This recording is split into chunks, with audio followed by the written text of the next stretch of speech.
রবিবারের পর সোমবার মানে ফ্রেশ একটা দিন। কারণ কি সানডে মানে লেজি মনে হয়, কিছু কাজ নেই, একটু আরাম করি। কাজ তো সবই থাকে, কিন্তু সানডেটা নিজের মতো করে নিতে হয়।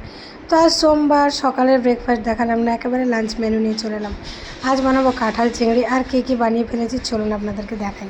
কালকে সানডেতে মটন খাওয়া হয়েছে, তো আজকে চিংড়ি মাছ খেতে মন করছিল। এখানে ডাল বানিয়ে নিচ্ছি, এখানে বানিয়েছি বাঁধাকপির তরকারি, কুঁদরি ভাজা, এটা ছিল কারি বড়ি, এটা আজকের না কিন্তু, হ্যাঁ। আর এখানে কালকের মাটন ছেলের জন্য রেখেছি, গরম করব। এখানে করলা আলু ভাজা, এটাও কালকের। বাইরে হালকা রোদ, হালকা মানে ছাওয়া ভাব এসছে।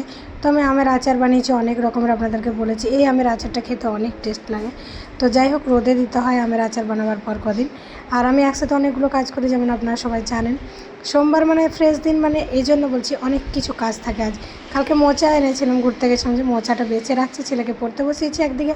আর মোচাটা বেছে রাখলে অনেক সুবিধা হয়, কালকে বানাবো মোচা, আজকে না। তো এখানে কাঁঠাল চিংড়ির জন্য আমি কড়াইয়ের মধ্যে গরম মশলা, তেজপাতা আর পেঁয়াজ দিয়েছি। এখানে আদা রসুন পেঁয়াজ ধনে জিরে আর একটুখানি লঙ্কার গুঁড়ো দিয়ে মশলাটা দিয়ে দিলাম। এবার নুন দিয়ে দিলাম। কাঁঠালটা আমি নুন আর হলুদ দিয়ে ভেজে রেখেছি, আর চিংড়ি মাছটাও ভেজে রেখেছি। তারপর এটা গরম জল চাপিয়ে দিলাম, কারণ ভালো রান্নাতে মাটন হয়ে গেল, কাঁঠাল হয়ে গেল, এগুলোতে একটু যদি গরম জল দিয়ে রান্না করেন অনেক স্বাদ হয়।